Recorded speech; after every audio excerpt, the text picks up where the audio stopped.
From beautiful Rich Harvest Farms in Sugar Grove, Illinois, Go TV presents your International Diamond Cup featured foursome. And hello, everybody. Welcome to Rich Harvest Farms. We are thrilled to be here on this beautiful day. Dave Benson alongside Chris Walkie, and we're anticipating some great and perhaps not so great golf here on the par 3 fifth. Chris, a tricky hole. Tell us about it. Yeah, it's a short hole. It's 125 yards long. The green complex is very difficult. The green's very undulating. There's a wind factor involved, especially in the afternoon here, that wreaks havoc on picking the correct club and getting the yardage correct. There's also water short of the green, water left of the green. It's not too good to go very long either. The grass is kind of long back there, so if you do hit a good shot here, there's a slope to the right of the pin. If somebody can hit that slope there, it might trickle right back down the hole. Might see a hole-in-one today. You know who might be able to do that is Jennifer Johnson. She's an up-and-comer on the women's circuit, and she is joining the group here today. She'll be hitting 17 tee shots at this green. So pretty good chance one of them might go in. Yeah, Jennifer's a good player. I think if she picks the right club, it might go in. She may put some pressure on the rest of the people in this field, however, because let's face it, these guys are not the greatest golfers. There are some decent golfers, but I was down on the practice range earlier, Chris, and some of these swings were nasty. Yeah, we got a mixed bag of players. We got some good players. We got some higher handicappers. You know, what can you do? Work on a few grips, try to make it hit it a little more solid. That's all we can do. Bottom line, just try to keep your head down and hit the ball. It sounds so easy, but it never is. All right, time to meet our featured foursome: Brad Alpert, Tom Ryder, Bob McGuire, and Tim Ryan. And they are approaching the tee box right now. Let's get you down there, and we're joined by Jill Carlson. All right, thanks, Dave. This is a pretty accomplished group. I don't know if you know this, Jennifer, but 2 members of this group actually won the right to go to Pebble last year, so they're some players. Yeah, I'm pretty intimidated. I heard they won the Midwest region. That's very exciting, so maybe they'll do it again this year. And Bob, you were one half of this, you and Tim over here, right? Correct? Both went, so that's correct. Defending champs, you got a lot to live up to here. Yeah, a lot of pressure. Last year when we came out here, we just came out to have a good time. Now that we know what the prize is, it adds an element of anxiety, if you will. So it's now that we know what's in store by winning, it makes it real special when you're out here. So it's just it's a fun event. We think international, and we're happy to be here. All right, now 2 of these guys have been. Obviously, you'd like to go, right? Absolutely. Wasn't able to go last year, but I want to just thank these guys for coming out, being our customers, and appreciate your time today, and let's go get them. Go get them, guys. Get her done. Get her done. All right, thank you very much, Jill. So Jennifer Johnson will try and show these guys the way, and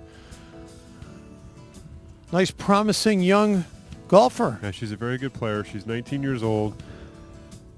Just qualified for the U.S. Open last week, where she was low amateur last year, so looking to play in her first Open as a professional. And how do you see this hole playing with this wind here today, Chris? It's a little downwind. I think it's tough to pick the right club. And it looks like Jennifer maybe had just a touch too much club on that Yeah, attempt. just a little much club, a little left there. All right, so now it'll be the men's turn to try and make something happen here. And up first will be Bob McGuire, who's actually a local charter member of this course out of Alpha Baking.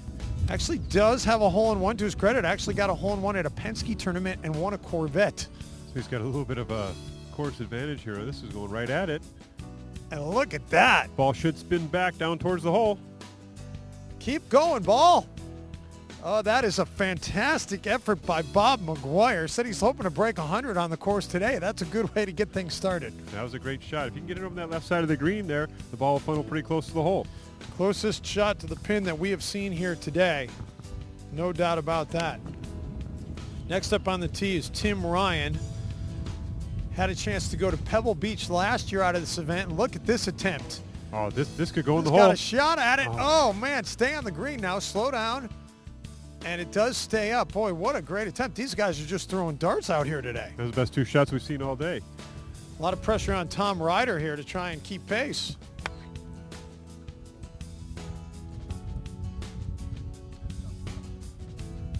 And Ryder's attempt nearly takes out our cameraman just on the right side there of the green.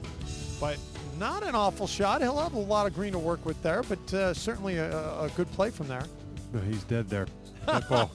I'm trying to be nice. Chris telling it like it is. All right, so finally Brad Alpert. He'll try and keep it up, and this looks like it could be decent. Oh, from our vantage point, I can't tell if that stayed up or not, Chris. That bank's pretty tight over there. That ball might end up in the water.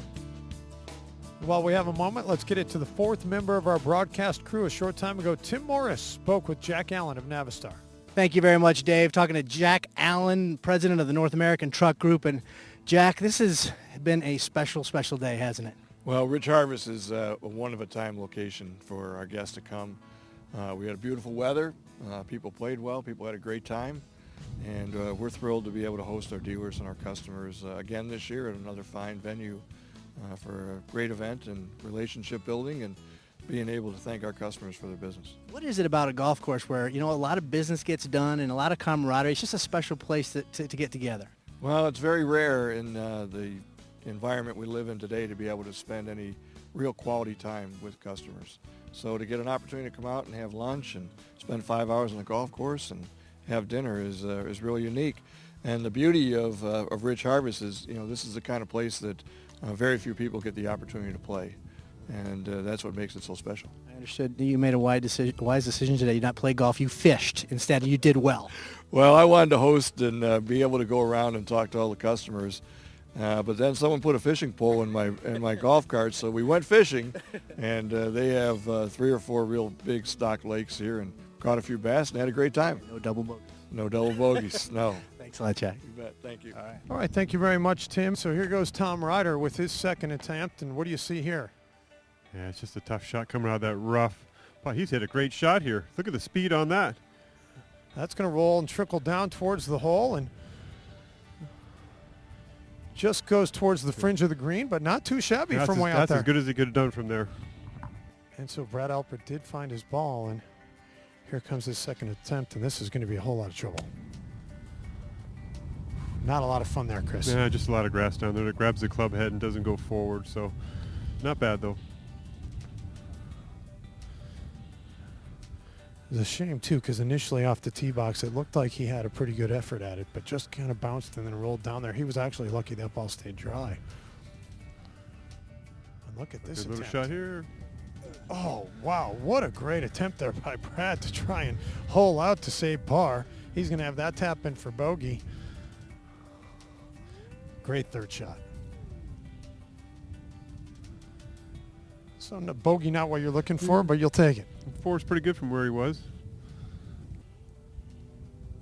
So here comes Tim Ryan. And Tim's putt for the birdie. Ooh, just left it a little bit short, Chris. Yeah, the putt was a little bit hill. He didn't quite catch it. Should have a very makeable par putt, though. Now while those guys look those over, let's send it over to Tim Morris, who has some other action from today. Thank you very much, Dave. Well, the Diamond Cup, as always, a mixed bag. Some good and some bad. Let's start with Jeff Banyan. This, not one of his brighter moments, a little bit of a top on the 7th hole.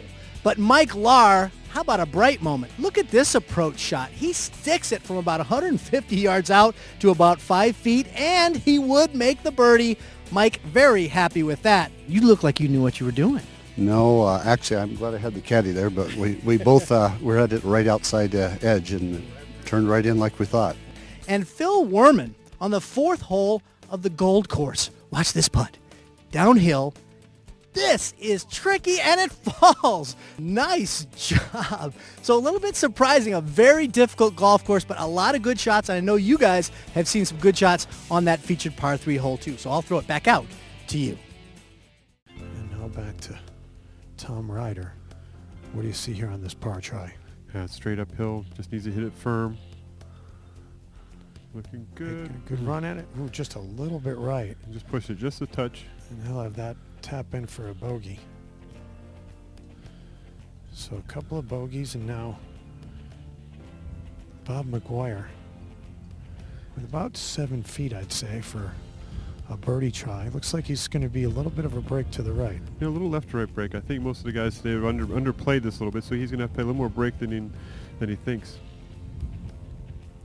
Has played this course many times, though, as a charter member, so you would think he knows these greens, and that's got to play to his advantage.